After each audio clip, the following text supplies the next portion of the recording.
उत्तर प्रदेश के मऊ जिला में सिलेंडर फटने से 10 लोगों की मौत, दर्जन भर से ज्यादा जख्मी, बचाव काम जारी। उत्तर प्रदेश के मऊ जिला मोहम्मदाबाद गौना कोतवाली वलीदपुर नगर पंचायत में सुबह 6:45 पर सिलेंडर फटने से 3 मकानात मुकम्मल तौर पर मलबे में तब्दील हो गया।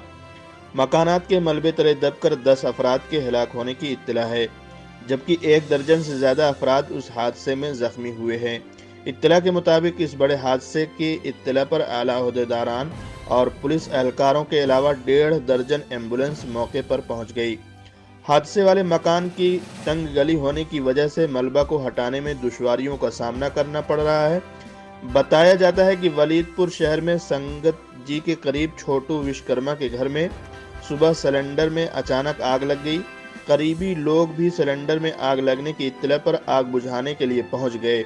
इसी बीच सिलेंडर इतने जोरदार धमाके से फटा कि उस मकान के साथ ही 2 दीगर मकानात भी मलबे में तब्दील हो गए। तीनों मकानात में कुल 23 अफराद मौजूद थे। इस दौरान खानदान के अफराद समेत कुछ दीगर अफराद समेत मजमूई तौर पर कुल 10 अफराद की मौत की खबर आ रही है। खबर मौसूल होने तक इमदादी काम जारी था। लाशों को बाहर निकाला जा रहा था। 1 दर्जन अफराद को जख्मी हालत में अस्पताल मुंतकिल किया गया। वहीं उत्तर प्रदेश के वजीर आला ने भी गहरे दुख का इजहार किया है और मामले पर नजर बनाए हुए हैं।